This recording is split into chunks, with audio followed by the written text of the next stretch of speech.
All right, gentlemen, we are live. Welcome back to Five Guys on Live every Monday at 9 p.m. Eastern, 8 p.m. Central. Gentlemen, welcome. Hey, what's up, guys? What's up? How has the week been? Everybody give us your weekly check-in and kind of tell us how the week has gone for you. Well, I want to say that I am displayed in the art museum that I didn't have any knowledge of, and it was really pretty cool. My friend FaceTime talking about what you doing, like what you calling for? I'm in the gym. He was like, "You on the display for an art exhibit in the museum?" Like, you're lying. And so I just want to give a shout out to Culture Atlanta for giving me that nice shout out, that nice vivid picture on their platform is such an honor. Yeah, I just, God is good. Has been a very good starting off week for me. Very good, Rodney. God is good, but your Wi-Fi may not be as good because you were freezing and glitching throughout. So you may want to check that, my friend. You may want to log off and log back on if it continues to happen. Okay. Well, I'll tell y'all about my week. This was my first week as pharmacy manager. So first week as boss. Everybody was complaining to me about everybody else. So that's a new part of my job. But yeah, I think I'm enjoying it. Much longer hours though. Congrats to you again on your promotion. Thank you, CJ. Welcome. Well, my week has been great thus far. I mean, it's only Monday. The weekend was cool. My artist actually was shooting his new video for one of his new singles off his album, so I was in Charlotte for that. Social distancing in the midst of all that. And work was great today, so I think it's going to be a great week. And we're on our show right now, so. Good. Yeah, my week was it was very busy. I fully embraced being a full-time entrepreneur, if you will. So the cheesecakes were on and popping. I want to say that this was probably one of my most successful weeks ever in terms of the cheesecake. So shout out to Zach and Ryan for purchasing some cheesecakes. I heard that you both enjoyed them. And again, thank you both so much for just supporting the dream. So yeah, I definitely appreciate you all again. Cheesecakes were great. My photography, I had 2 photo shoots at the same time. And then my t-shirts came in for Blacktivity for the activism. So I was ripping and running around the city this weekend on to higher things. Where can we get that t-shirt from? Can we approach you after the show to get one of those? You were breaking up. Say that one more time. I said, can I order one of your t-shirts after the show? Okay, yeah, let's talk about it. Yeah, let's do it. So, shout out to Blacktivity and the brand. Hello, Candy. Hey, Brittany. Thank you guys for checking in and showing us that the chat feature works for us as we're streaming to the page. The YouTube is still not allowing streaming for whatever reason. We'll click on that after, I guess, we record. I'll shoot you guys to find out, but we are streaming live on our Facebook page. I had 2 of Vince's cheesecakes. I ordered them for a family that came over on Friday. I had the white chocolate strawberry cheesecake as well as the vanilla bean cheesecake. So it was a birthday celebration for family, and it was really, really great. I thoroughly enjoyed them. You can find out more about Vince's Cheesecake on Instagram at It's a Cheesecake. And so I'm really excited to share that. And I will also be sharing that on Thursday on the 3+1 live cast. So yeah, thank you. Absolutely. Let me tell you, Tula, you do need to get a cheesecake from Vince. You do need to follow his Instagram. It's a Cheesecake ATL. And I'm going to tell you, the list of what he offers is expansive. It's a whole lot of options, too many options. So you actually need to make sure that you know your flavor choice and your palate and kind of what flavor you're going for, because he has a lot of choices. Ryan, what cheesecake did you order and how did your cheesecake go? How you doing, Carlos? So I asked him specifically, I asked him what's his favorite cheesecake. And he said the apple fritter flavor, which is delicious. That's the one I chose. And it was really, really excellent. I have about a quarter of it left, so I was really happy with my purchase, and I'm gonna I'm gonna buy again. I'm gonna purchase again for sure. We're gonna keep it up and go right into our very first topic. I'm gonna turn things over to CJ because CJ, what we do on Five Guys on Live is every week each of us only gets one topic or one story to highlight. And our very first one up is CJ's story. And, you know, we talked about, Ryan, you only had one. That was your choice. Let's find out if Bravo is going to make a choice in selecting Nene Leakes to return to the Real Housewives of Atlanta. CJ, take it. So of course, the Real Houses of Atlanta is getting ready, or actually already started the process of filming season 13. And Nene is in negotiations with her contract. But she feels like she is being treated unfairly because of other Real Housewives franchises have done similar incidents to her that she has did in the past, acting out, walking off set, violent situations, and they have got spinoff shows, i.e. Kim Zolciak Biermann and Lisa Vanderpump. So Nene feels like now she's not getting a spinoff and she's not being treated fairly because in the last season, she ripped off a shirt of a cameraman from trying to go into her closet, and she also shut down the laptop during the reunion as if she walked off the stage since it was done virtually. Now, I've heard that she is going to be back on season 13. I don't know to what extent, but that's, again, all hearsay. Do I think she's going to be on the show? Absolutely. Oh, and another thing, Ryan, I guess you didn't catch the memo for the second week. You're supposed to put your IG name, and you didn't do it again. Oh, my bad. Okay, I'll do it next for sure. Now, tell me this.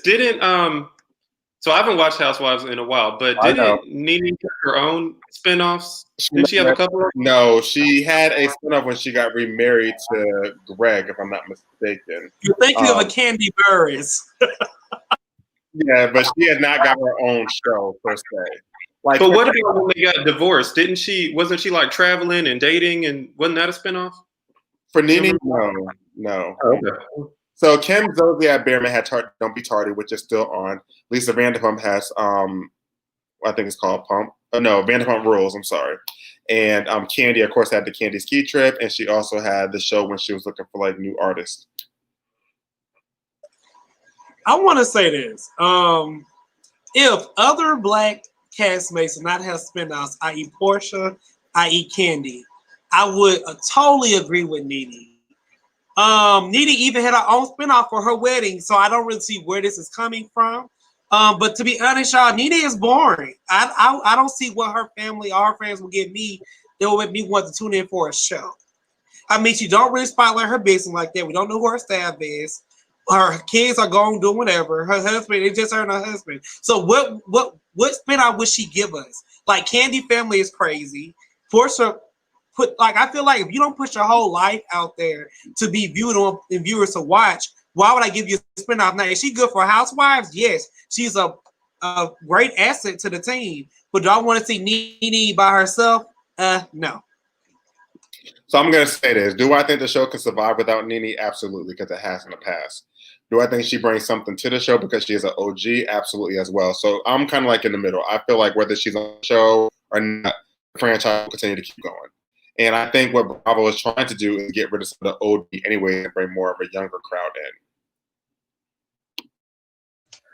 Yeah, you know, Nene is a fellow Sagittarius, so I always tend to stick up for my fellow Sagittariuses out in the building. Sagittariuses, we winning in this hope. You're not my birthday twin. We have the same birthday. That's my birthday twin. Cool, but I sort of I can absolutely, CJ, I can absolutely see that. I can absolutely see it. What the hell is that supposed to mean? I just see you and your fellow Sagittarius having similarities. Well, you got two on the show, so what? Right, and that's fine. But no, I want to sort of when I was looking at this whole report and researching the report, what stuck out to me was more so her allegedly being treated unfairly versus the spinoff, I guess, topic that we're focusing on right now, when she did lay out the facts in comparison to some of the other housewife franchises that did do violent acts, quote unquote, as she has done, and then they were promoted or they were kept for X amount of seasons or whatever the case is. You know, it does, in terms of Nene's position, it does look a little unfair. And then me watching her recent Instagram live, I know she mentioned that like the past 2 or 3 seasons, it's been just a lot of back and forth with her contract, and she didn't really you know, endure a lot of that back and forth with her contracts prior to the past two or three seasons. So that's where I guess the unfairity, if that's a word, started to happen or what have you. And even, you know, with the last season, you know, she was featured, it's like 25 episodes, and she was maybe featured in 20 or what have you. That whole kind of thing. And but at the end of the day, the entire reunion was still featured around her. So for her to appear the less, you know, amount of the rest of the housewives, but all 3 parts was featured around her. And the producers, they, I guess, don't feel the other housewives are strong enough to create a 3-part reunion series along their own storylines, where they have to keep putting Nene as his vocal point. So where she is, and I get where she's standing, if you're going to utilize me for the whole 3-part reunion and then I'm featured less than the rest of the housewives, then there has to be some middle ground. There has to be something, and that's the reality. So I see where she's coming from. So for Rodney, I actually have to disagree with you on that one. I actually think that there are other housewives that are a little bit more lax and more chill, hints on chill, than Nene. Some people that we may not need to see back in future seasons or what have you. And then you also have to think about this, Rodney. I mean, to CJ's point, she's an OG. So what season are they on? 13, 14 or what have you? So we've seen her for 13, 14 years. She has shared so much already. So now when you're talking about it in 2020, saying, well, what does she have to do now? She's pretty much laid a lot down since 2008, 2009. So, you know, I see what she's saying. So I want to say, Rodney, before you add in, I want to answer Candy's question. So here, Candy, I will say this. I was just joking with CJ. My sister is a Sagittarius, and to be honest with you, she's actually the nicest person that I know. They are actually known for being a lot of fun. They're known for being very adventurous. That she doesn't hold a grudge. She'll get mad like that, and then 30 minutes she forgot why she was mad. And you know, I love her dearly. So you know, I actually, you know, that's kind of a plus about Sagittarius. I don't just say, you know, with Nene, I want to say this. I actually am on the fence about Nene. I'm a Real Housewives of Atlanta fan. I did boycott the season when Phaedra's first season, after she was no longer on the show. I stopped watching the show because I am a true Phaedra fan.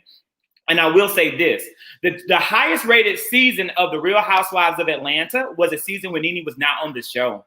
I think that was either season, I think that may have been season 9 seasons. And it was season 9, it was number 2 at the highest rating, and Nene was not on that season. I also want to say that Nene's ego is astronomical. The moose is loose. And that personality, that ego that Nene has and that Nene brings to the table absolutely fails to endear her to a number of people. This is the struggle or the challenge that I have with Nene. I think that Nene is great for television, as stated by Tula. Many people watch her. She became famous after season 1 when she really got Kim Zolciak together, as she should have, because Kim Zolciak was, she said, and Nene held her friend accountable. So many people fell in love with her, but Nene's ego has grown as her career has, and I absolutely don't like her as a personality. I don't know as a person, but as a personality, I don't like her. I don't like what I see, but I do think that she's good for the show. But here comes a problem. When you have become such a divisive figure on the show that women like Kandi Burruss won't even film with you, is an issue. There are 2 housewives who refuse to film independent scenes with Nene Leakes because they absolutely cannot tolerate her personality. Actually, now Kandi is the highest paid housewife. Kandi is an entrepreneur, and Kandi has earned her spinoffs. Nene went out there in the world trying to make her name for herself, doing Broadway, getting cast on television shows like Glee, and she was doing really well. But something happened somewhere where it didn't continue. Maybe it was that she took this moose-sized ego out there to the real world, and people didn't love that caribou feeling that she brought to the table. I don't know, but I know that I feel as though right now Nene Leakes needs the Real Housewives of Atlanta way more than the Real Housewives of Atlanta needs Nene Leakes. And I just want to ask Vince a question. Vince, can you name 6 people who Nene has dealt with on Housewives? If you can name 6 names who she had dealt with on Housewives or make a show with her, I would totally agree with you. If you can't name 6 people in her life, that's an issue for me. I don't know 6 people she fooled with. So why would I want to watch Nene by myself?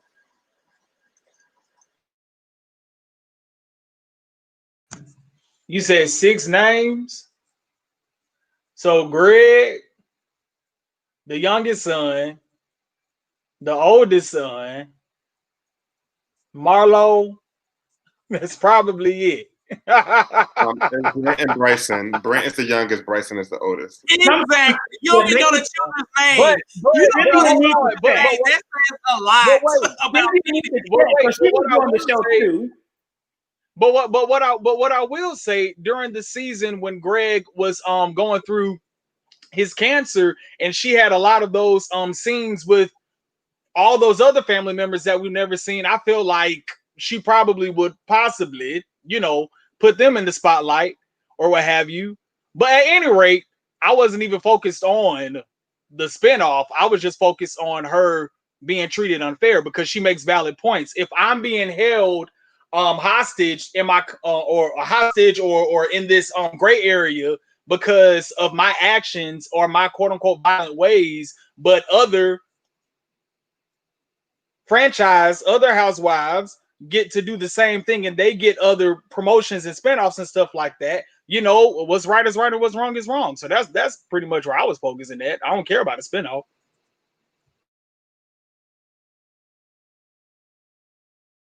And one of the viewers actually made a point. So Glee and The New Normal had got canceled. She got canceled off years and years ago. But when she did her comedy tour, and she made a rape comment to the heckler in the crowd, she did lose a lot of jobs because of that, because it was very offensive, and she got a lot of backlash for that. And I think that was when they actually filmed that information, I think season 11 or season 12, it was one of the two. So yeah, she did lose a lot of jobs because of that, but she was very apologetic because she said she didn't mean it that way, and she just felt like it was a natural reaction for her to just come back and say that.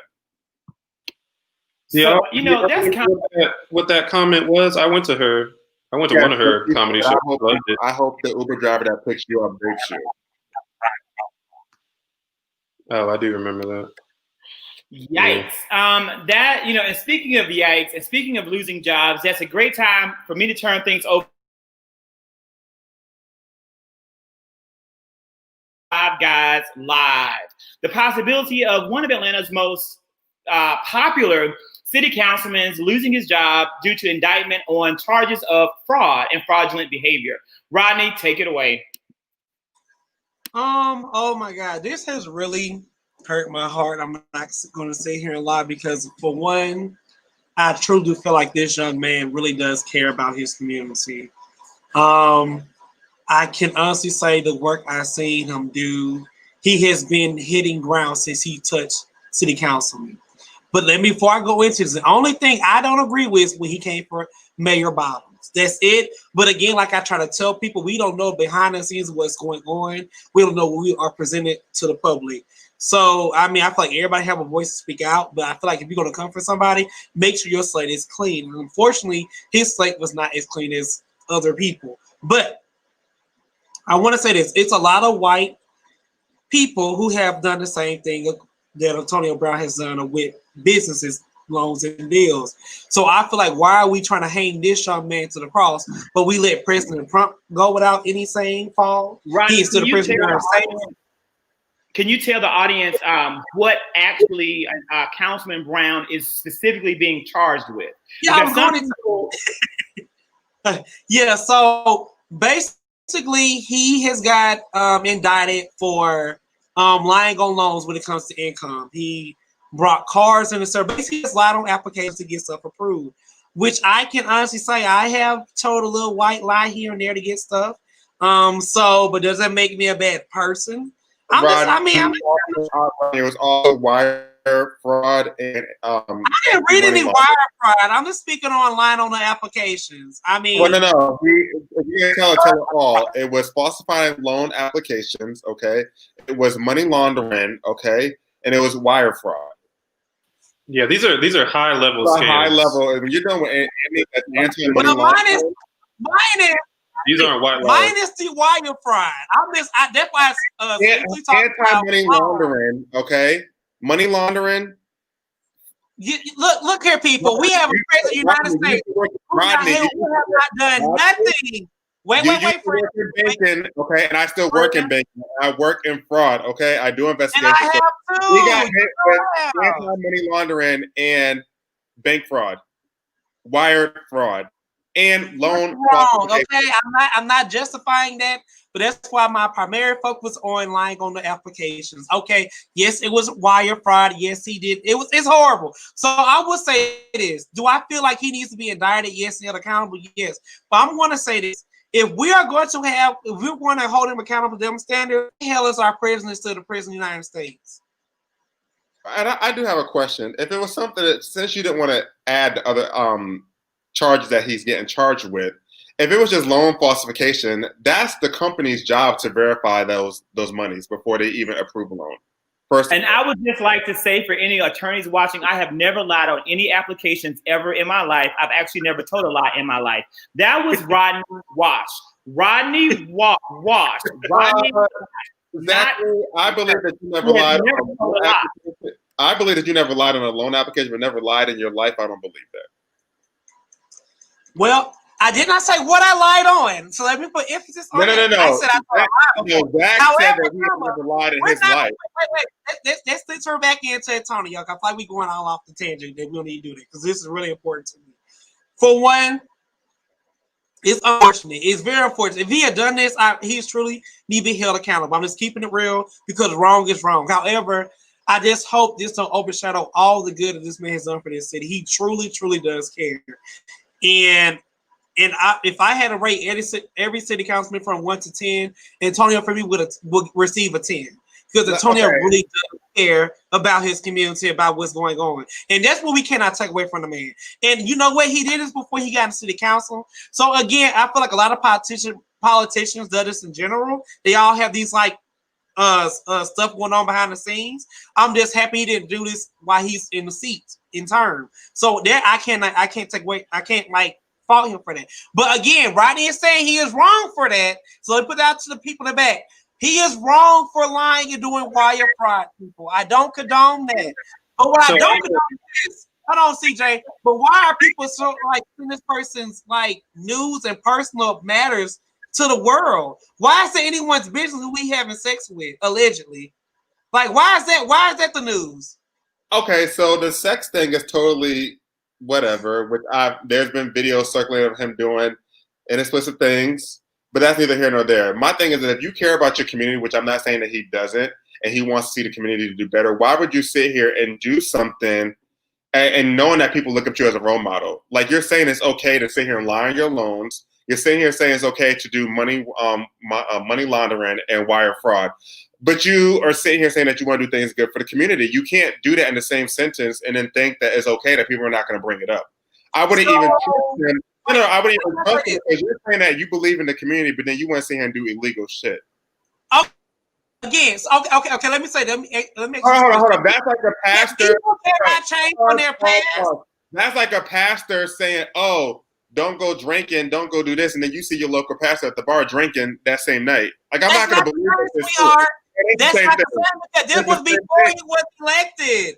This was before he was elected city council. So again, I mean, your past can't come and bite you in your ass. I'm not going to say it cannot. But do I believe people can change from their ways? Yes. Well, my thing is, you have to run for city council. Why would you come and confess your sins so that you know it wouldn't come up later on? No one's perfect. Not Okay, even so that. here's the thing. All Hold on. the scams were before Picture. Zach is city not council. perfect. No one is perfect, you guys. He wasn't scamming Wait, while wait. What does Zach have to do with anything here? Zach is Oh, not God. saying words. I'm just gonna let you know that Zach trying to conversation. make this picture perfect person that he think he is, which is Oh, I wonderful. don't think I'm picture perfect.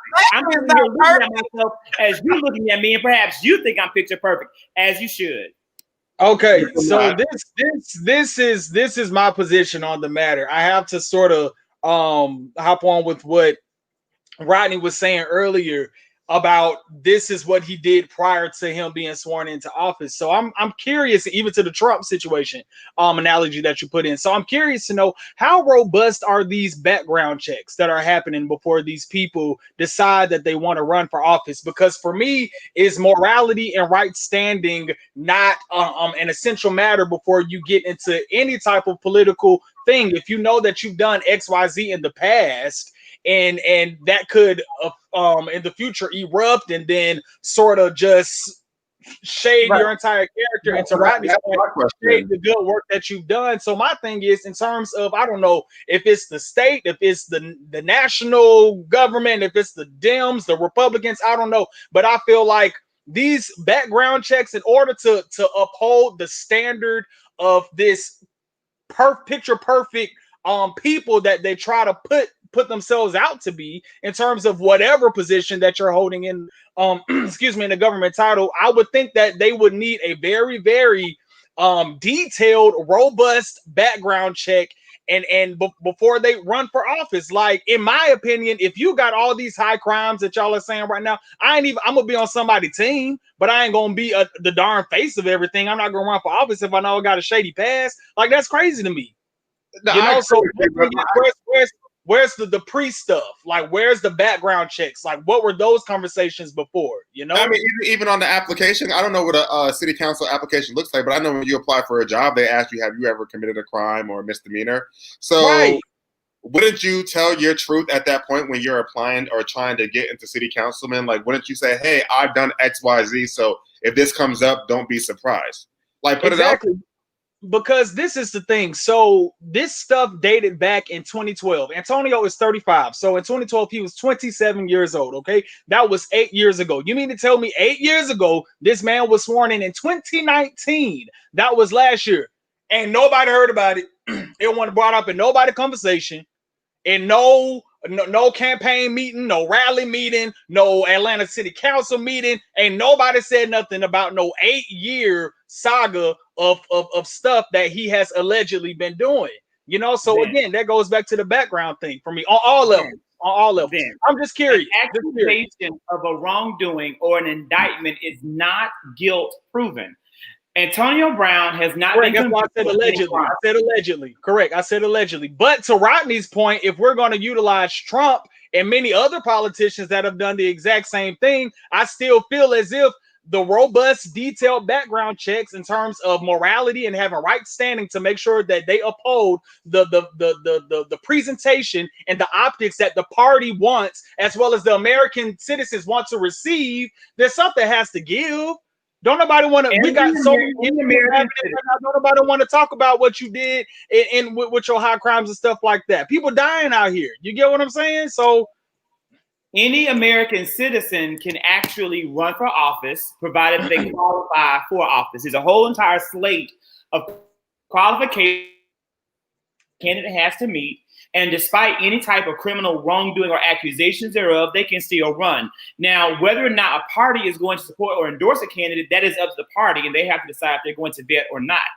As stated in the chat by, I want to say, Jamar Comer, this is very much so true. The constituents of the zone that Antonio represents, the bluff that goes from what we know as the bluff all the way up to Atlantic Station, I want to say love Antonio Brown. They value this man and his contributions to their community. He is one of the most popular city councilmen that I have seen in a long time. He represents a lot of young voices, and he has been at the forefront of really being politically minded and giving voice to what a lot of millennial and Zoomers or Gen Z members feel at this time. He is a beloved councilman. personally, I do agree also with Jamar that his indiscretions or some of the things that CJ mentioned about certain types of proclivities that were done, those things I think are known, and I think his constituents know them, and I think that they accept it. If we don't really pass judgment on him as a person or on his character, because we can't vote for him anyway. I just want to say that I agree with Rodney in that he has done a lot of good for his community. I do not like this man's politics.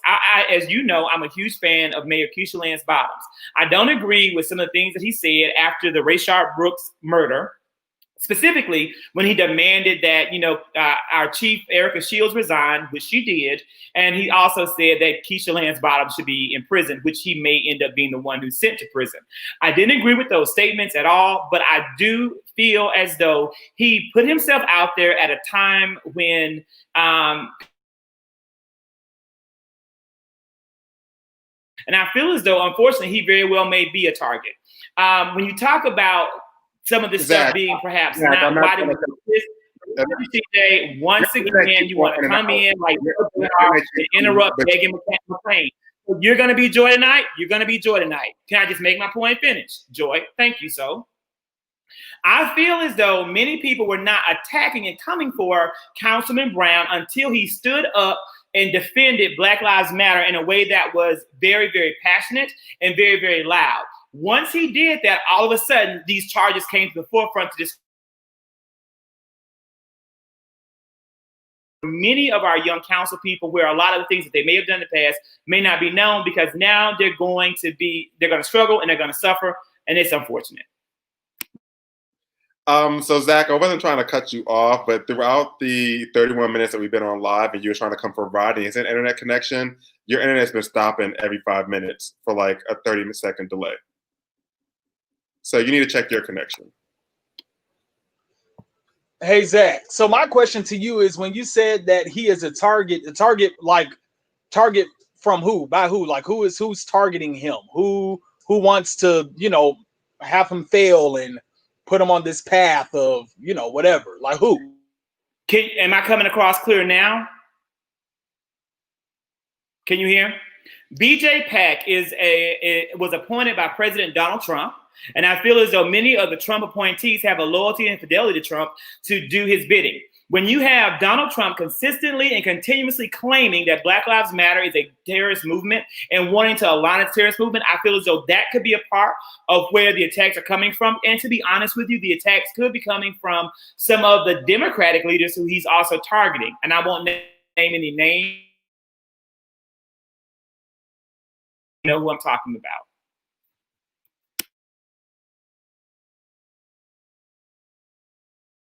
Your internet froze again. I just want to say this. Leave and come back. Okay. I hope it don't cut everybody off. Okay. I just want to say this. You guys, I really feel like everyone have a pass, period. No one pass is perfect, pretty, and blue and yellow flowers. Do I agree with what Antonio has done? No, it's wrong, it's dirty, and it's horrible. However, I just hope that really don't wipe out what this man has really done for his city. Like, he has really came in and made stuff move and shake. And that's the type of candidate I respect. He's young, new, and he came in and actually did the work he said he was going to do. So for him doing that, I applaud Antonio, because you cannot take that away from him. He actually is doing the work he said he was going to do. Whoa. Wait a minute. See, and this is where we got to call a thing a thing. Okay? So that same spiel you just said, is that the same energy that you had, or that the panel has had, when we were talking about cancel culture and the many people that have been canceled despite the great things they have done in the community? So we want to give a soft pillow to this situation, to this young man, for whatever reason. And I'm just putting it out there. I'm just putting it out there. If we're gonna hardball and if we're gonna be a steel fence and be consistent, it got to be consistent around the whole board. And I feel like there is some empathy, which is a position that I like to take, where we want to educate and we want to understand and we want to give them the benefit of the doubt. Yes, they should be held accountable. However, maybe at a later moment they can come back around and da-da-da-da-da-da-da. I get what you're saying, but on another coin, if it's somebody else, another celebrity, another politician, or something of that nature, then we ready to hardball, stonewall, brick wall. Oh no, get them out of here. Oh, they did what they did. Your consistent is not, your narrative is not consistent, my brother. My young brother. The devil is a lie. He's lying right now at 9:35 on August 3rd. The devil is lying. My young brother. What have Nick Cannon, City Girls, Trina, who else they try to cancel as black? What have they ever done for their city? I'll wait. Give me one thing. I'm sure. But what I'm telling you, it's easy for you. Hold on, partner. No. I don't see nothing City Girls has done. It's easy for you to say that because you do not reside in Miami. It's easy for you to say that. I encourage you to research it. I'm not defending anybody, but before we put these people's names out there, I guarantee you, if you do probably research something, you may find something great. Trina, City Girls, Nick Cannon, all these people have for the Black Lives Matter. This gentleman is in your backyard. Then all of a sudden you have this immediate empathy. No, bro, you ain't consistent. You're not consistent. Keep that same energy. Keep that same energy. Even Kevin Hart. So where they at? Keep that same energy. I don't see him. You aren't showing empathy for nobody 2 episodes ago. Keep that same energy, my brother. I will change my whole tradition. Cancel. So let me take this. Let me make one. Can you guys? Am I coming across clear? I want to. I can't. Candy. I agree with you here. Crazy Boy Jay. I also agree with you. I want to say this, and to respond to Vince, because I think I'm probably the most likely to cancel. Still coming across? Can you hear me or no? No? I can hear you. It's just blotchy. It's turning out. It's a little better. The only way that I could probably fix is for me to shut the whole live down, and we would have to relaunch because my internet is the focus and everybody's streaming through to the live. That may be the only fix because of the weather outside. Let's keep it rolling. Well, if it's poor quality, it's going to be really blotchy even when we try to rewatch it in watch parties.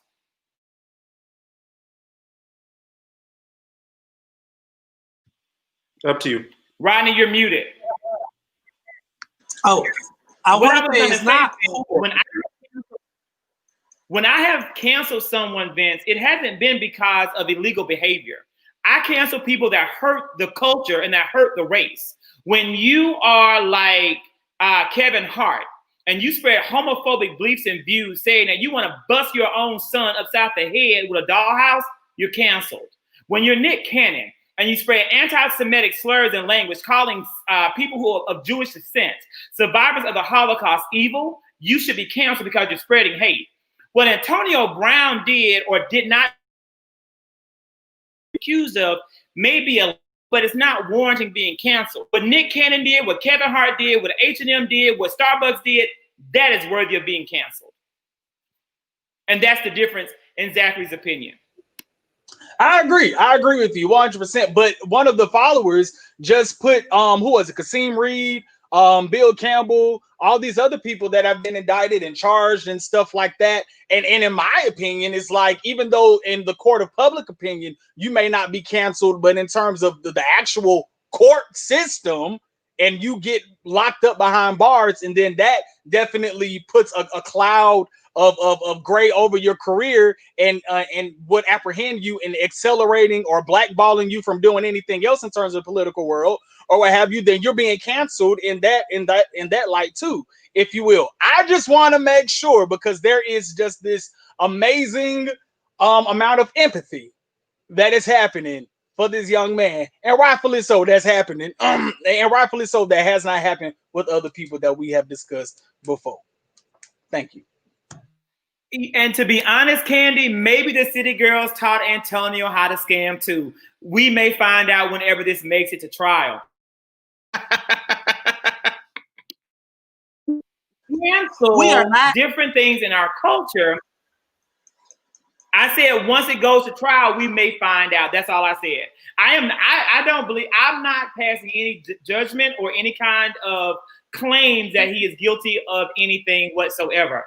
But according to President Donald Trump, we should all be ready to cancel TikTok. Vince, tell us a little bit about this story. All right. So y'all know TikTok has definitely took the world by storm during this pandemic we're in, because all of the Generation Zers were at home bored. So I just want to give y'all a quick, some quick information about TikTok, and I thought I had it. But basically this is what's happening right now. So Trump was ready to ban TikTok this past weekend. However, he changed his narrative. He changed his story today. And this is the reason why. Because TikTok is owned by a Chinese company. So they are based in China, even though they do have a CEO here that is American that resides in the States. So he just feels that this app is has potential to be just a national security alert or what have you. So a lot of people are speculating, well, why is this energy coming out of nowhere? Is it because the TikTokers and the Generation Zers straight, what's the word? Were super petty and bought all the tickets to the Tulsa rally, and they thought they were going to have 60,000 people in attendance, but only have 4,000. And then they're also saying because the tariff war between China and the U.S., he just may have a hit out for anything Chinese, period, point blank.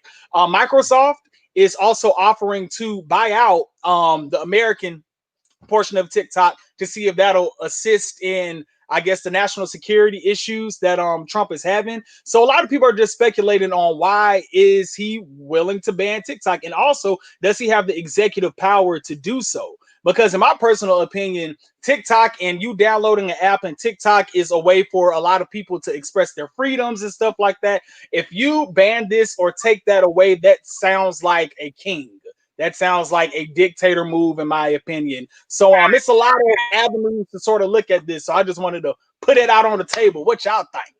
Yes, so I will say I subscribed to CNN News, and I got an alert at 5:06 today that he did make an update today after all the whiplash back and forth. That he did say that he would allow an American company to acquire TikTok, but they have to September 15th to acquire TikTok, and if not, then he is going to take further actions.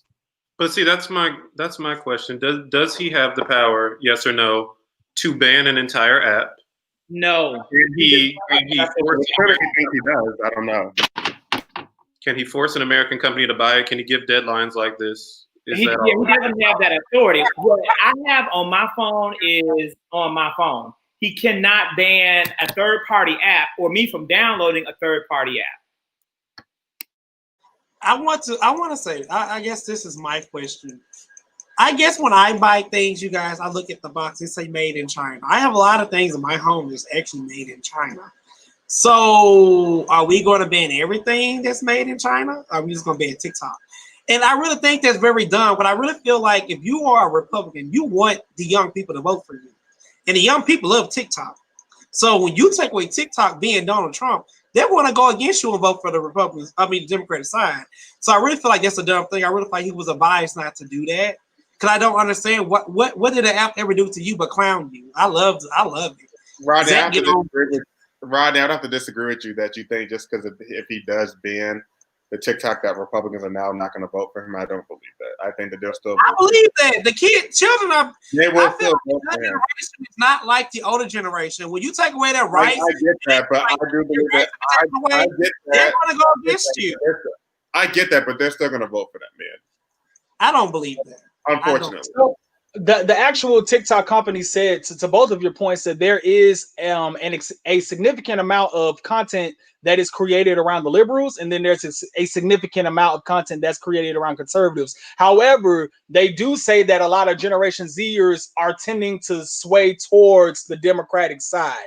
So another piece that I think it was a CNN report that came out, or CNN interview that I was watching earlier today, they pretty much just talked about how Trump just feels threatened about technology, and if technology is not working in his favor, then he'll have a hissy fit and do whatever he needs to do to sort of threaten or silence a movement to potentially overthrow him and not becoming the president this next cycle. So a good analogy they use is this past midterm election that happened in May is Trump Jr. and Laura Trump. They actually did robocalls to all the Republicans out there, encouraging them to do the mail-in ballots and stuff like that. And so it's basically, they were saying, so your Republican Party can use huge sources of technology to impact your base, but then once you see another app or another source of technology that's not leaning in your favor, then you want to silence, then you want to ban, and it doesn't help that it's based in China because you already got beef with them,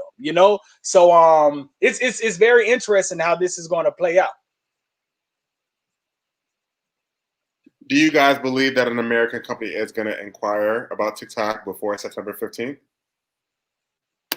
Well, Microsoft does have the money. I mean, they got the money, but they want to put in the middle of U.S. and China drama. I would say no. I want to, am I coming across clear? Talk to Dante. Dante, number one, what you said earlier about Marxists talking to Black Lives Matter movement is absolute lies that you watch and learn from Fox News. So please turn that television station off. And we've given you multiple examples from CNN, a credible news source. So please stop watching that network and stop bringing it to the live cast. Number two, when you talk things that the Russian government has done to America throughout the course of our time with this organization. Russia is actually not our ally. They may be an ally and in bed with President Trump, like many Republicans are, but they're not a fan or friend of the United States of America. The whole concept of China being the enemy is another one of the selling points that you've been given by the Republican Party. Let it go.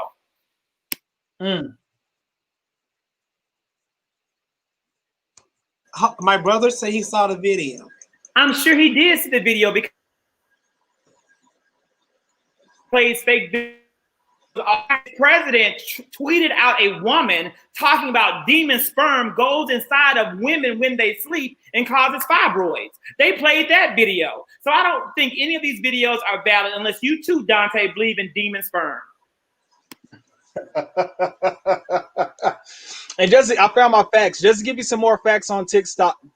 It started in China, has over 800 million active users worldwide, over 1.5 billion downloads on the App Store and Google Play, and it's the world's most valuable startup. It has over 30 million active users in the United States. So I think that's a pretty valuable company. I definitely think Microsoft would rush to purchase that.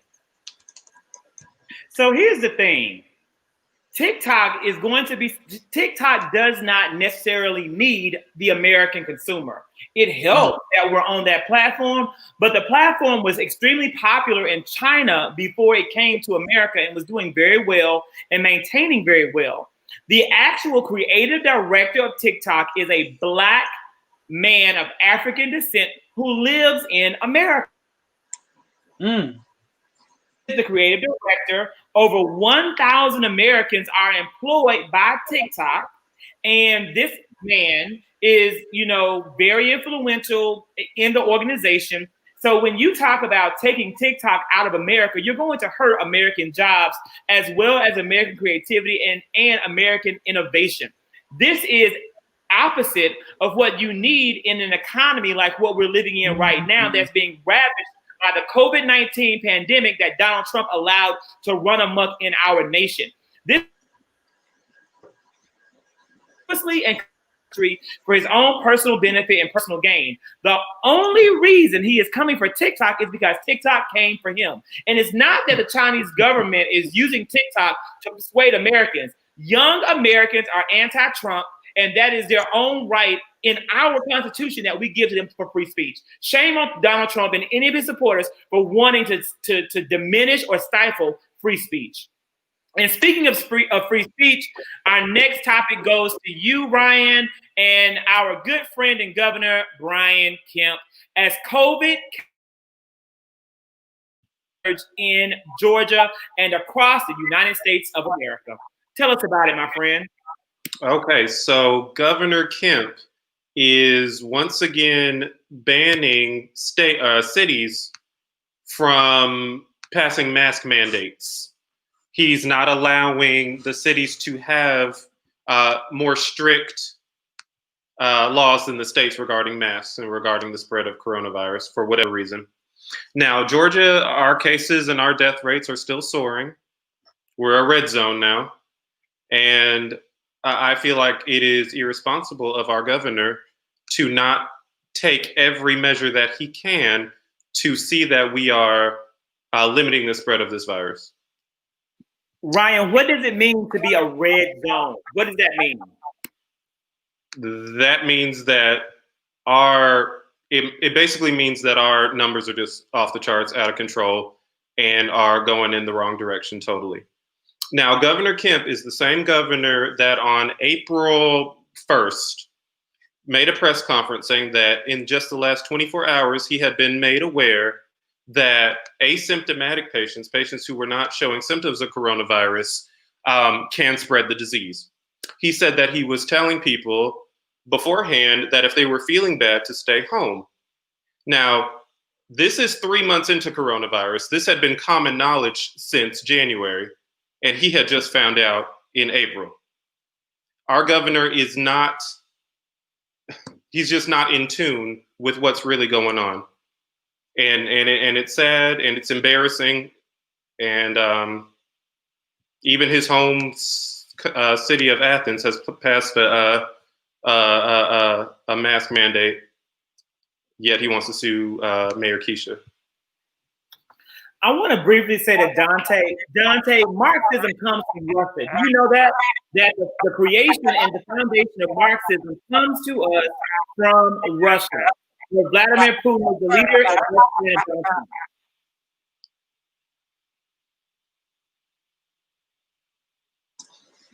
I want to say this when it pertains to Governor Kemp.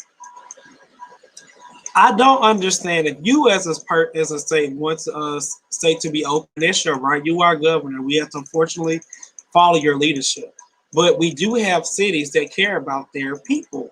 So if a city want to mandate a mask, I don't see what the big issue is. Even Donald Trump is telling people now to wear a mask because he see that he is wrong with what he's saying. So I don't understand what's all this brouhaha about wearing a mask. If your ass want to walk around without a mask, you just need to go home or have your stuff delivered to your home. We have a lot of services now. You can get food and your groceries, and we got online banking. So what do you need to come out your house for and get up people sick? You know, when I go out, because I do go out in the city, I'm not going to say it like I don't, because I do go out, but I do have on a mask when I'm actually around other people. Now, when I'm with my close friends, I don't wear a mask. But when I'm out and walking the streets of Atlanta, I do have on a mask. Rodney, so it's not hard to wear a mask. And did I not just say when I'm around people I know I do not wear a mask? You was in a whole did I not just say that? You were in a whole hookah lounge smoking hookah. Yeah, in a section with my friends. I'm not wearing a mask with my friends in a section. You had to walk through the club to get to that section. I wear a mask when I walk through the club. I just said I wear a mask when I'm out and about, but I do not wear a mask with my friends. By wig. Not in Georgia over the weekend either. Do you wear a mask when you at our friend's house? Since you when it's called people out, I don't see you with your mask either. So let's not do that. Do you really want to go there? We can go there. I'm not out in these streets going everywhere with Rona floaming around, okay? When You we were go just traveling love to Charlotte.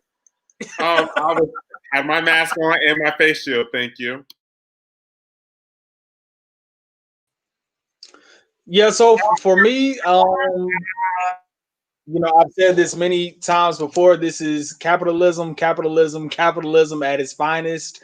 Um, I agree with everybody's position on this. It's just very sad that people's health seems like nobody gives a flip. You know, nobody gives a flip about being healthy. Nobody gives a flip about living.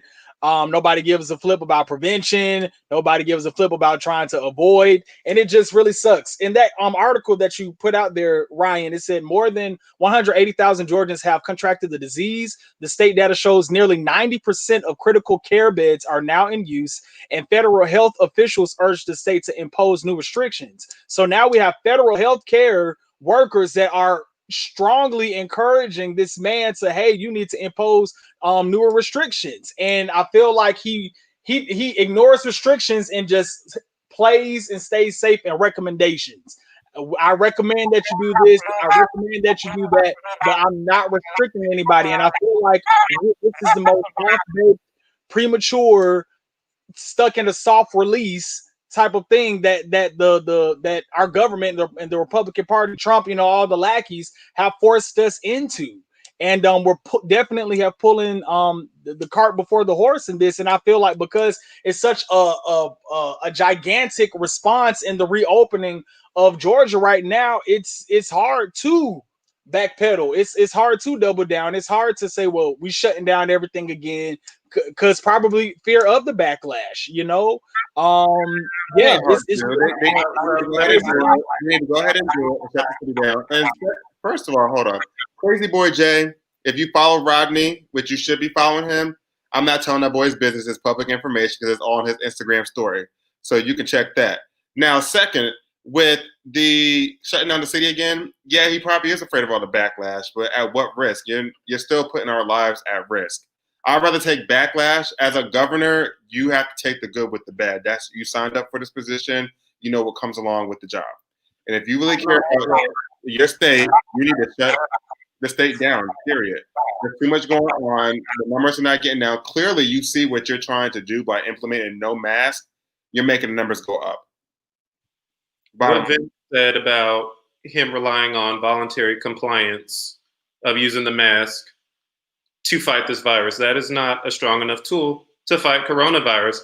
In fact, last week we talked about Gwinnett County parents protesting to get their children back in school. Now, Gwinnett County schools is set, first day of school is set on the 12th. That's a week and a half from now.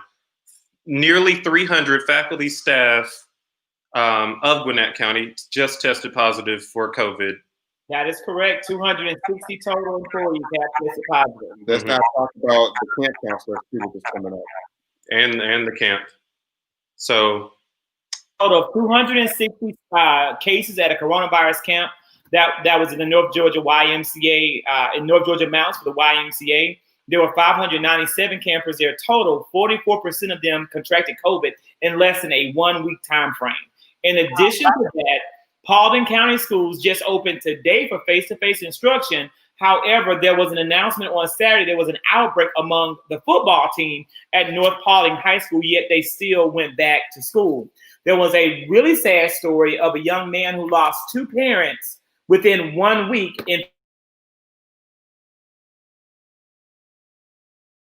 He did not know where his parents, or he contracted COVID, but he had been going to football practice. There's also a case that was released today from Community Christian School in South Fulton, where there is now an outbreak on that football team as they have been going through football practice. And see, that camp is a perfect snapshot of what's going to happen as soon as all the schools open up. You said, what, 44% of the campers contracted COVID in less than a week. So what do we expect to happen when schools open? Crazy Boy Jay, some of them have no clue, and they are so rude to our viewers. I'm not naming any names. Well, you can follow all of us, Crazy Boy J, and it's no shade. Trust me, it's all in fun. We're not doing plugs. They see your name, love. You have to be. I guess you have to be not be born to be followed. Sorry. No, but honestly, you guys, what do we do with our economy? Unfortunately, I have seen an article where I've seen other countries giving monthly stipends to their people. And the only thing that the United States did would give out $600 for 10 weeks. So I guess my question would be, what is an overall good suggestion for people who are really hurting and needing? We know we need to shut down, but that would truly hurt our economy. So my question for everyone, what do we do with this? Like, what do we do? Honestly, Rodney, like, we definitely come up with some kind of conclusion, but my thing is this: people can't work if people are getting sick. Okay, you have to be healthy or be in good condition in order to work. So yes, if we shut the country or shut the state down, I think we should shut the country down. But if we shut the state down, yes, of course, more economical hardships are going to take place as they already are. But again, you can't continue to keep businesses open if people are getting sick, because now it's going to force you to shut the businesses down because people are not hiring, because companies are not making money, but then they're losing employees because employees are getting sick. My hats off to all the essential workers, the health workers that are out here that are putting themselves at risk every day for us. And my prayers go out to them every single day. But again, we have to get this under control, and we cannot continue to keep businesses open if people keep getting sick. So, you make a our American government and our elected leaders chose the economy over the lives of people. And other countries, specifically Canada, they chose the Canadian people over their economy. Once again, we are fighting in a week of turmoil because we still have not extended unemployment benefits to many Americans who need them. And that kind of takes us to our next story, which is our congressional battle between House Speaker Nancy Pelosi and her Democratic plan and Senate Majority Leader Mitch McConnell and his Republican-backed plan, where they are refusing to come together for the good of the American people and come up with a stimulus. McConnell's plan, we'll open the floor up for discussion from you gentlemen. What do you think about these two plans and what needs to happen? This week especially, many people started to place blame at Speaker Pelosi and the Democrats for not quickly agreeing to what the Republicans wanted to see happen. So this is my Dante, take. feel free to find with your valued opinion. So this is my take. I watched the interview that Speaker Pelosi did with ABC News earlier today, and to answer Rodney's point, she was saying that the bulk or the focus in a lot of these meetings that they're having in terms of creating the stimulus package is the virus. It's like everybody's economy, money, but there's a lack of energy, there's a lack of focus that is being put towards how can we cure this virus, sanitation, whatever, mask, making them mandatory, like all of those elements that are desperately needed and are vital in order to reopen the economy and the states at a safe measure. Those are not the vocal points of the conversations that they're having right now. So like I said earlier, it's like the entire country, or the government rather, is has the cart before the horse, and we're just doing things off of impulse and not really focusing or investing in science, into medical research, into figuring out when this cure will happen or what have you. That's what it seems like she was saying in a lot of these conversations, in the conversation I saw her have with ABC News.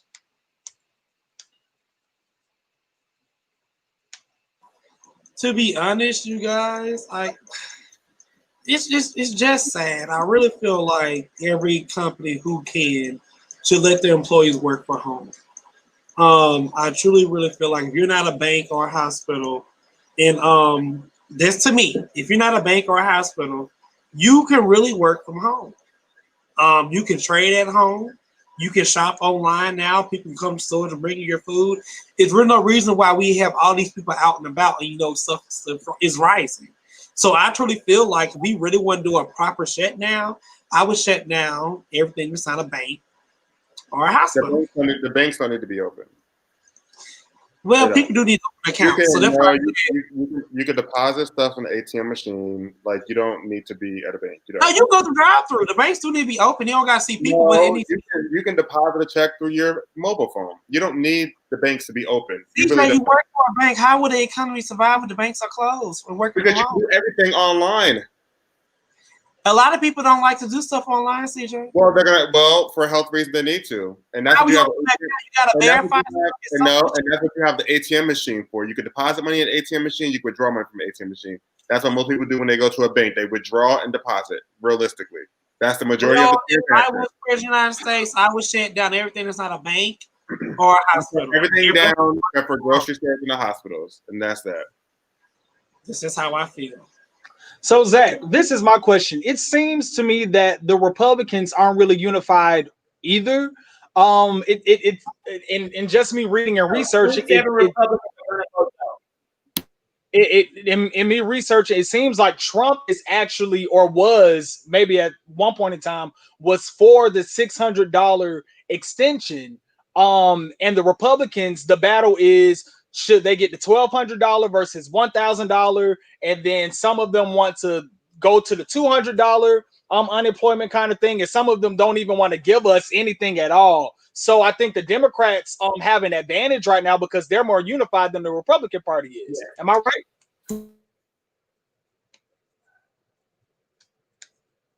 On a stimulus altogether, they said there should be zero stimulus passed, no matter what. Mitt Romney is one of them because they're more concerned about the United States deficit than anything else. Mm-hmm. So they're voting no matter what. Then you have Trump's camp, who is very focused on him getting reelected.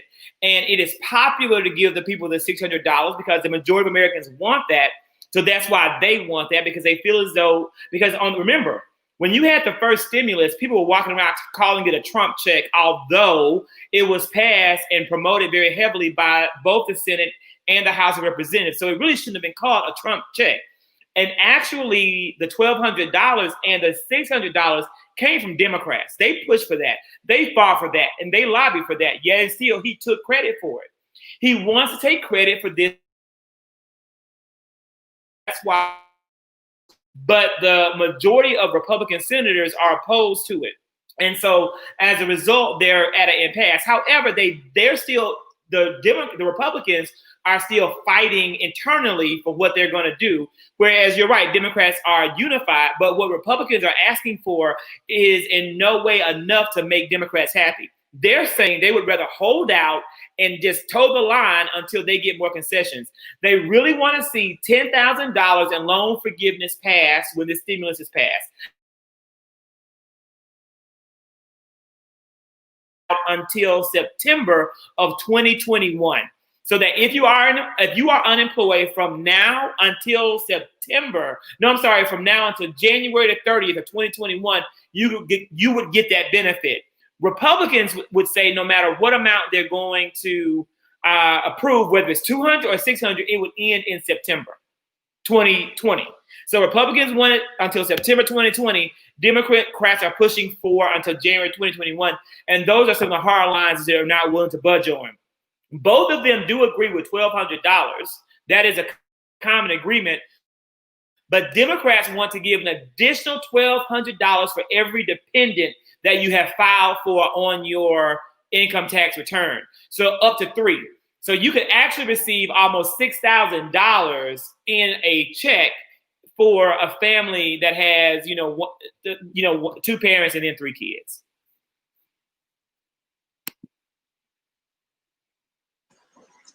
Let me answer Tula's question.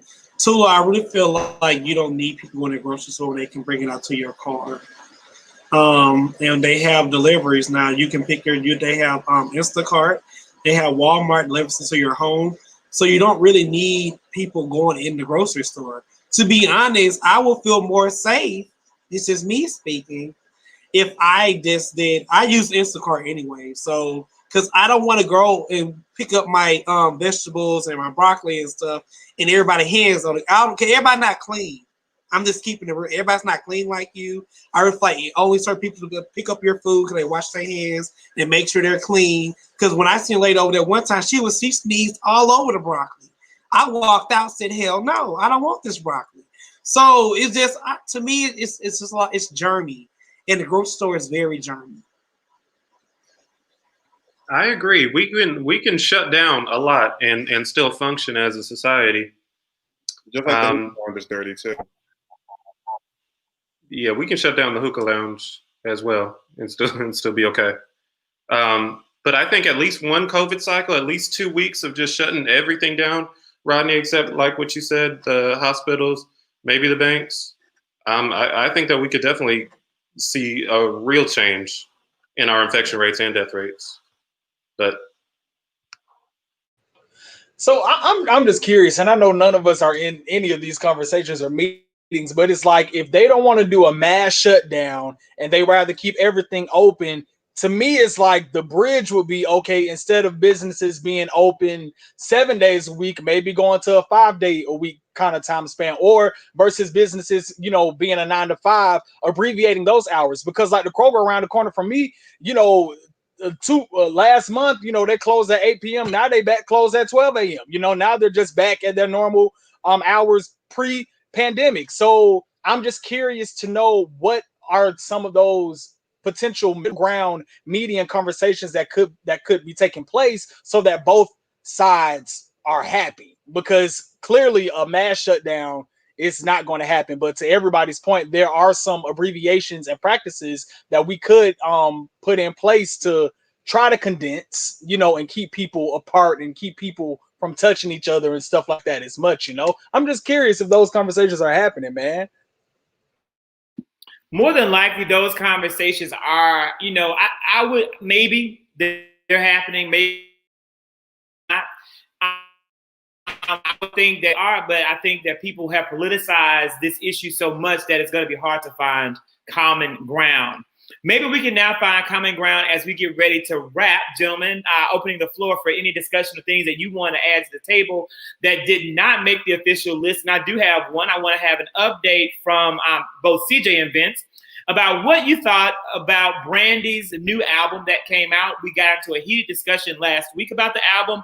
The album is now out. I want to know, number one, for all the gentlemen on the panel, did you listen to the album and what are your thoughts? We also want you think about the album. Gentlemen, tell us about Brandy 7, B7.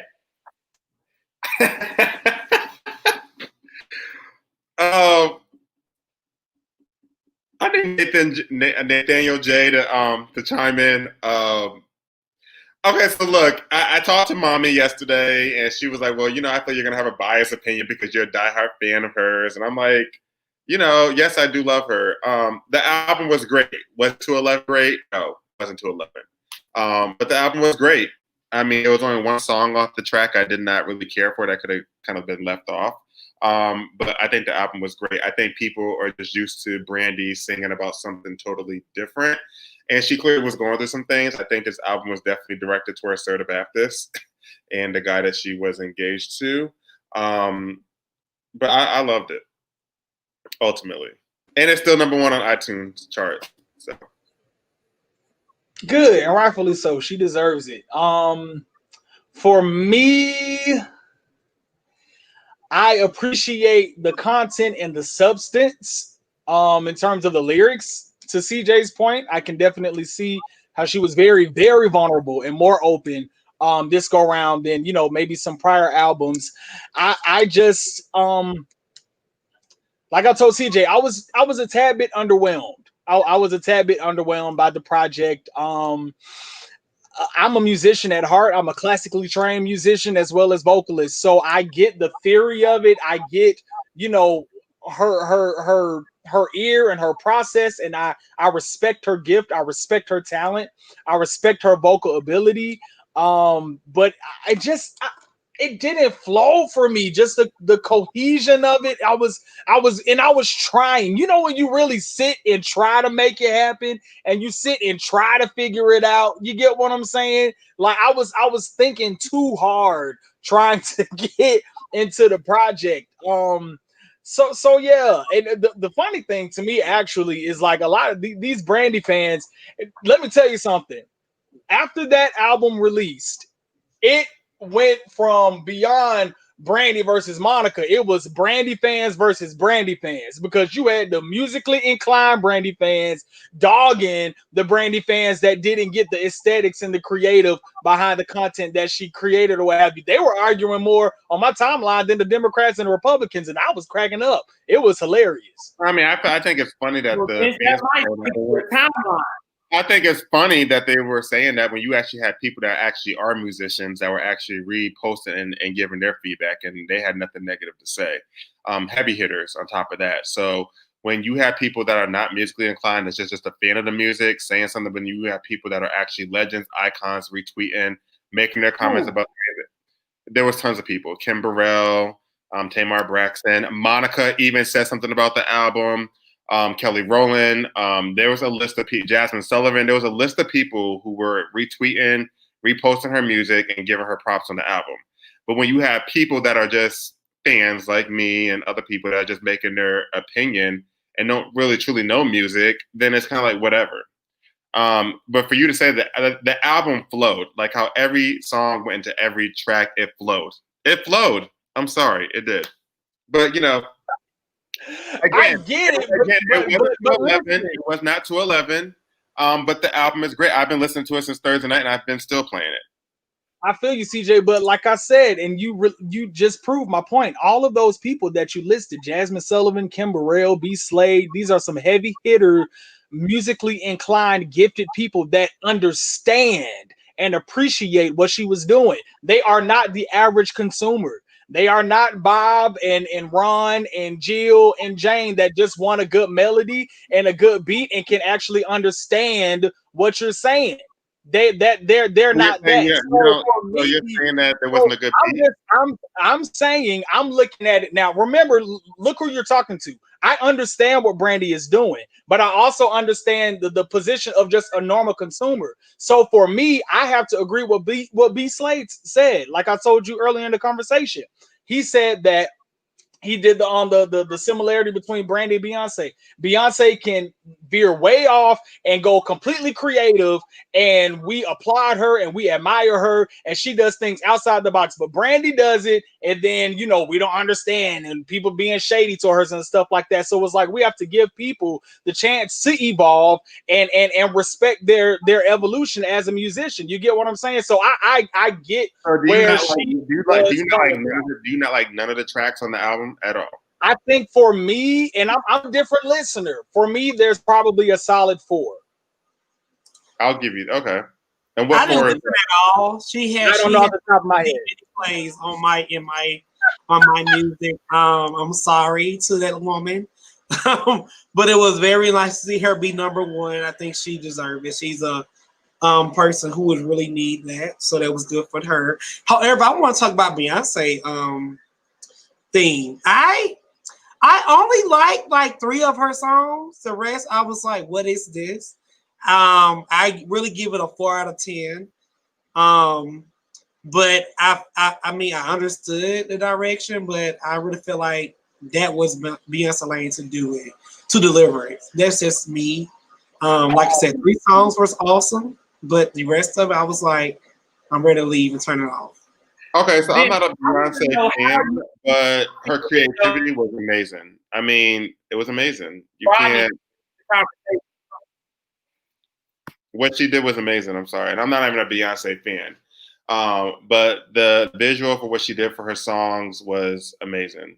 It was amazing. You can't even knock it. The costumes, the performances, the creativity, the thought behind it. Doing it for the culture, like, it was amazing. And again, I'm not a Beyonce fan, but I give, respect when talent is due. And she did her thing on it.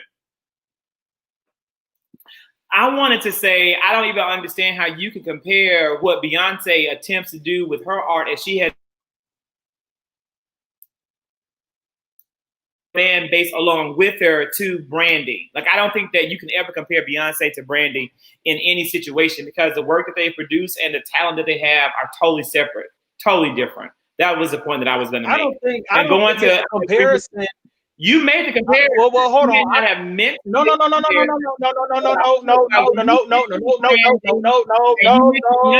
made the position. You made one. So you mean to tell me, Dr. Kirk English, okay, that you 15 years ago have not grown to where you are today? So the person that you were 15 years ago, we expect you not to grow and evolutionize and change your thinking and represent and just become a better person or what have you than you are today. That's all I was saying. People can appreciate Beyonce doing that, but when any other artist, and I was just saying Brandy as an example, she's literally doing the same thing. She's growing and evolutionizing in her creativity and her artistry. That's beyond fan base. That's beyond content. That's beyond longevity in the career. Beyonce, people grow, people change, people create, people Beyonce evolve in their artistry. You said what? Brought us with her. Beyonce brought us with her. Beyonce brought her fans along with her. As she grew, she helped us grow, and she helped us appreciate where she was taking her artwork and her music. Brandy didn't make the same concessions, and they're just not on the same sphere of. But see, I expect that. Yeah, that correct. In your opinion, I expect that from you, but I don't expect that from CJ, because CJ is a fan and he's grown up with her, and he can say that he's seen her grow, and you know there's some different sounds and content and substance that she put from Never Say Never, then 211, then to B7. So at the end of the day, which is what we talked about in 2 episodes ago, is that we gotta respect artistry, period. These people grow, you grow, and I don't want to be judged from 15-year-old Vince to 30-year-old Vince. You get what I'm saying? I'm a whole different person. I've grown and stuff like that. And my parents and my friends and my family and my followers and stuff like that, they see the growth and they appreciate that. So that's why all I'm saying is that we got to appreciate the gifted, regardless if you like them or not. Now, to Black is King, I was incredibly inspired. I incredibly moved. To CJ's point, the artwork, like that's what I'm saying. Like sometimes you got to get out of your own way. You got to get out of your own self in the boggle brain sometimes that we tend to have, or what have you, and look at it for what it is. And I feel like, let me tell you something. Beyonce said something that was so dope around the Beyonce actual project. She was like, nobody makes real music videos anymore.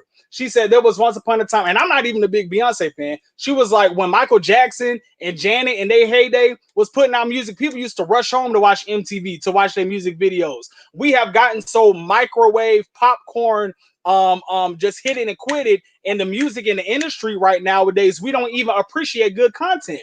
And the same stuff that Beyonce did during Black is King is what a lot of artists used to do in the 80s, what they used to do in the 70s. They put a lot of time and investment and creative and art into their stuff. And I feel like now, because we've been so dumbed down in everything we see, and if you can't twerk, or if you can't fuck, or if you can't do something else to whatever the music, then you just ain't dealing with it. And that's real. Michael Jackson was the king who started that. He didn't give you a video. He gave you a movie. He gave you a movie out of a music. Every video, from Thriller to Bad, to Beat It, to Black and White, to Remember the Time. I can go on with a list of songs of what he, and Janet Jackson did the same thing. They made a movie, a mini 5 to 10 minute movie based on their music. And there is no one that's doing it now. But shout out to Brandy and her Borderline video, because the video was dope too. I don't know if you checked it. Well, enough about Brandy. Check out the video. Let's leave the BBs alone. I want to talk about this video that I want to talk about this video. Borderline video. Yeah, it was dope. Oh my god, it was dope. Yeah. Okay. Even Ryan looks bored. We're tired of it. Let's move on. Ryan's been looking tired for the past 20 minutes. Ryan worked 10 hours. Ryan worked 10 hours right before this. Go ahead, Ryan.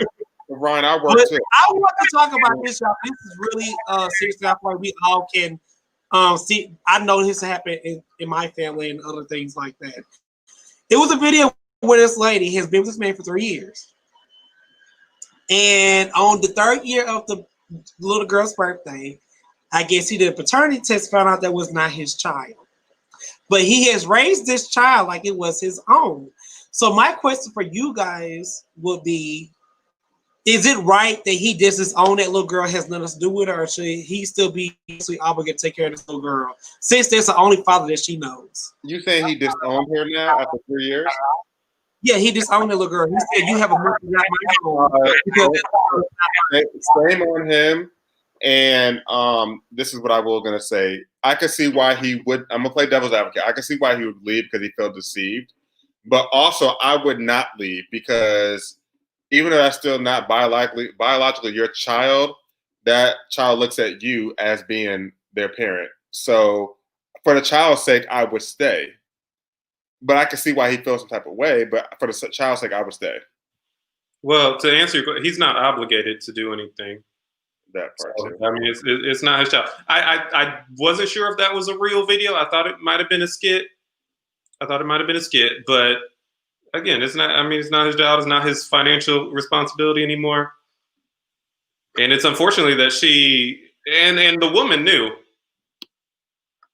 Vince, are you saying that Rodney would not know a real news story from a fake news story? I'm saying it. I Yes. meant Ryan. I mean,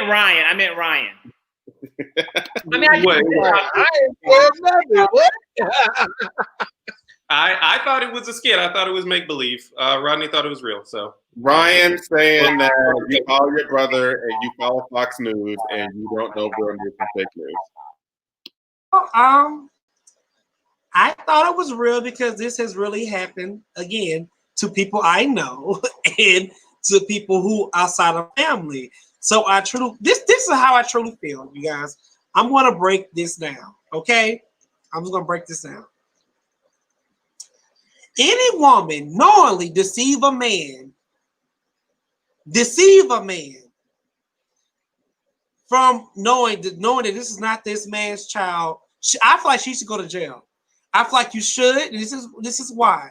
Because you put feelings, time, emotions, and money into something, and that child meets family members, and that child get around family members, and you knowingly know that this is not his child, you should go to jail because that is like a psychiatric breakdown on some people. That is wrong. Rodney, you go to jail for what? Let me finish my statement. That is wrong. He's Joy Behar, Rodney. Now you know how it feels. You see how Joy does Megan? It's wrong. It is wrong. There's no way that I'm whooping. Let me. It's like my brother said, that would affect the child. That child now has to go without seeing this man. But their grandma, their cousins, their family, that she only knows to not seeing them at all. That woman should go to jail. Any woman that's what are they get charged for? That's wrong. That's wrong. Rodney, what are they going to get charged for? Misdemeanor for playing with someone's feelings? Hell, you should get a felony because that child's gonna be messed up. Like, could you imagine being 13 years old? We're gonna charge you with we're gonna charge you for attempted feeling playing and falsifying lies for parental rights or whatever. I don't know. They're gonna have to come up with something. I don't know what you're gonna arrest them on. What's the charges? I mean, so Cedar, do you agree with women doing that? No, not. No, I think it's wrong. I think it's completely wrong. But you can't arrest someone based on someone playing with someone's feelings. I would. You should not when a child is involved. Right, tell me what the charge is called when someone plays with someone's feelings. That's what America should be locked up. The person who was paying child support, who is not theirs. Get that man his money back. Let me tell you that. And so if your ex plays with your feelings, they should go to jail too then? I don't have a child. No, I said when it comes to children. Children. This is about the child. Okay. That's wrong. When you can come up with a charge for me on why they would go to jail for that, then let me know. Candace, unfortunately, they have child support. They have that called child support. So if a man don't want to take care of his child, a woman can't put him on child support. That's if they're the child's father. And if you lay down with people you don't know who they are, that's shame on both parties. I'm just saying. You can't be doing all that stuff and making babies and unprotected. You don't know who the hell you're sleeping with.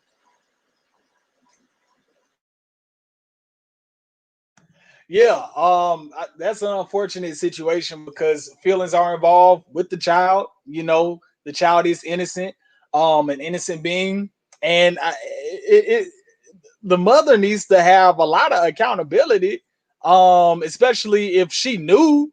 You know, it's like, okay, I can see how the guy would want to leave and walk away, be impulsive, be upset. 3 years, I can see how that all that investment in money and time and stuff like that, how that could just potentially, you know, go down in shambles. So the mother has to own and be some type of accountable in her situation. And then just that future relationship between, how old is the child again?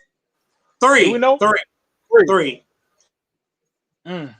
She dodged the bullet, because had this been like 7, 8, or 9 and the child was actually able to retain, you get what I'm saying? Like, that would be real messed up. So I'm just curious if y'all mother-daughter relationship or mother-child relationship will you know, span out in the coming years. This sucks.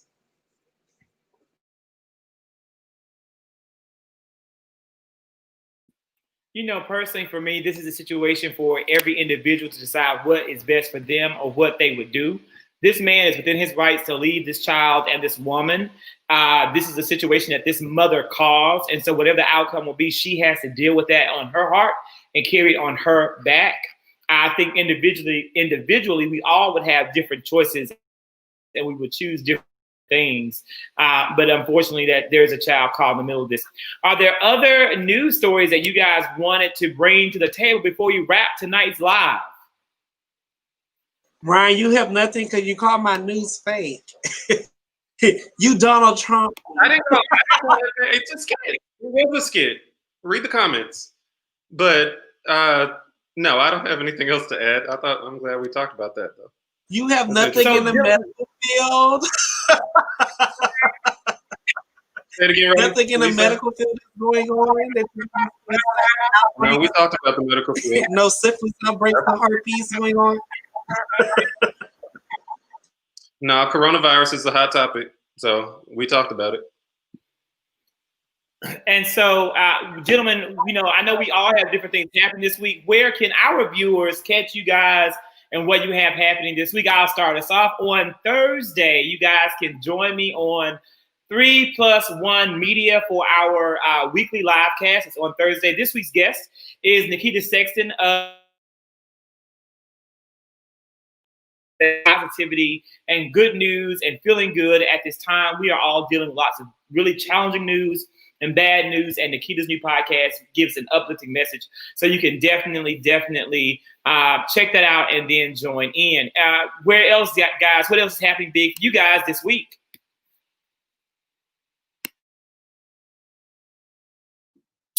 Nothing going on over here. I'll just be at work all week, working from home. But you can catch me on Instagram. Okay. I'll be at work too, working from work. I got 3 10-hour shifts, so, but then I get a 3-day weekend. So, but Zach, I had a question. What have we started the book club for Stamped yet, or is that in the works? Yes, you should be reading the book right now, and our book club meeting. And actually, Ryan, I'm working on the collateral and on the panel. You know, we're pushing it back because the book is so thick, and so many readers are saying that it's too thick to read in the time that I've given. So we're going to actually divide the book up over 4 weeks, and we're going to happens. You have a chapter on Cotton Matthew. You have a chapter on William Lloyd Garrison. You have a chapter on W.E. Du Bois, and you have a chapter on Angela Davis. And these are long, you know, each chapter is about 200 pages. So we're going to take this chapter by chapter and do a deep dive and the lessons about racism that each of these individuals bring to the table, both for good and for bad. And so we're going to have 4 discussions, and we're going to then have them on the YouTube so that people can go back and watch them over time.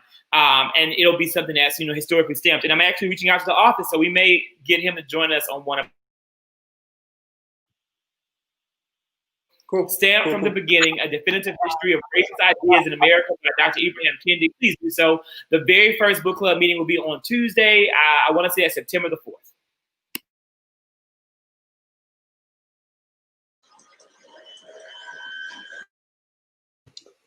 Yes, you guys can. Oh, okay, you go, Vince. Go. No, go. Yeah, I'm just working my entrepreneurship in this hole like I do. It's a cheesecake. Get your cheesecakes. I deliver all across Metro Atlanta. We in this hole. But now you can follow me at It's a Cheesecake ATL I don't know why I'm so lit right now. And yeah, I'm just working on all my many streams of income. All right. Did you make a green cheesecake tonight? You know what? No. But that might be a good idea, right? That could be a good part of your business model. So y'all I know agree. he delivering the cakes all over Metro Atlanta. He said he delivered. So make sure Rodney, what is he delivering? you put in your order.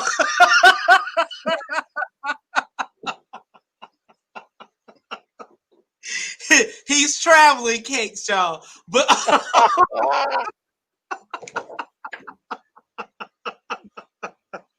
don't know how to have to say that. But you can actually catch me on Wednesday. What would you do Wednesdays with my sister? We just talk about situations that's going on. And I actually fly out to Cali on Friday for this part in a show.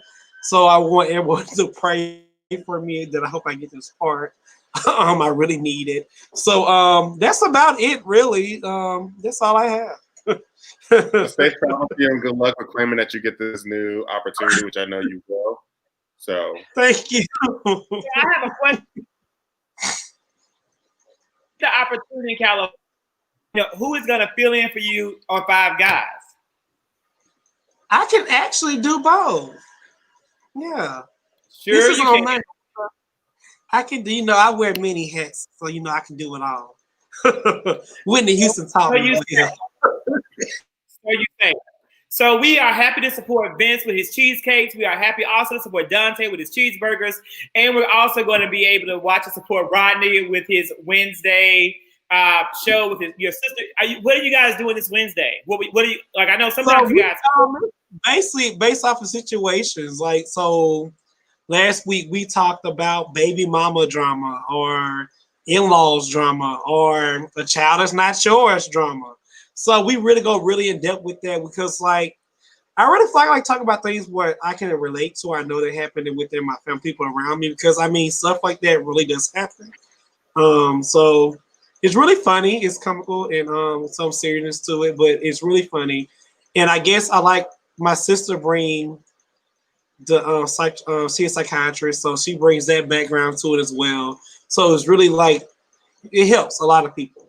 It really does. All right, guys. Thank you so much for joining us, and we can't wait to see you next week for a whole new week of Five Guys on Live. Have a great rest of the week, gentlemen. Peace. And ladies watching. Be blessed. Hey, Rodney, my brother, we still live. We are.